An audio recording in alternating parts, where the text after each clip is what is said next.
శ్రీ గురుభ్యో నమః.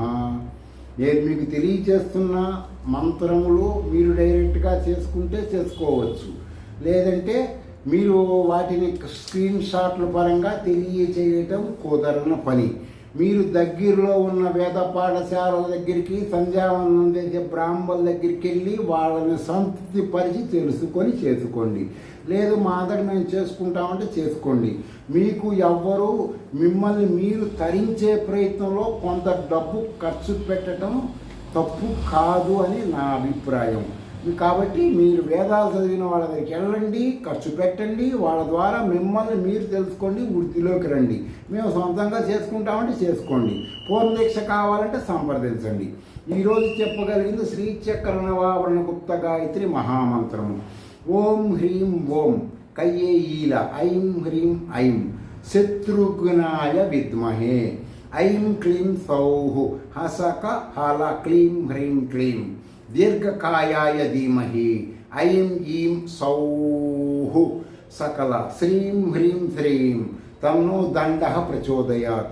దీనిని 108 సార్లు 40 రోజులు చేసుకుంటే మీకు దీనికి సంబంధించినటువంటి ఈ మంత్రదేవత పంచదశి, గాయత్రి, శ్రీ విద్య, ప్రణవము అన్నీ ఉన్నాయి కాబట్టి బాగా మంచి అభివృద్ధిలోకి మీరు వస్తారు. మేము శబ్ద అర్ధజ్ఞానంతో చేసుకోవాలి అనుకునే వాళ్ళు వేదాలు చదివిన దగ్గరికి వెళ్ళండి. మీరు దీన్ని నాకు ఫోన్ చేసి నేను మీ ఫోన్లో చెప్పలేను.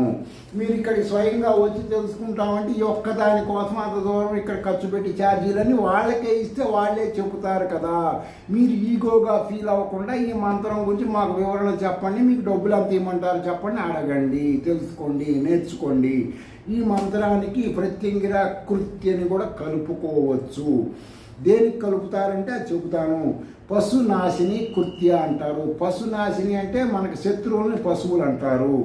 క్షిప్రం కృత్యే నివర్తస్వ కర్తురేవా గృహాన్ పతి పశుం చైవా సచ్చ నాశయ వీరాం శాసచ్చ నిబర్హయ.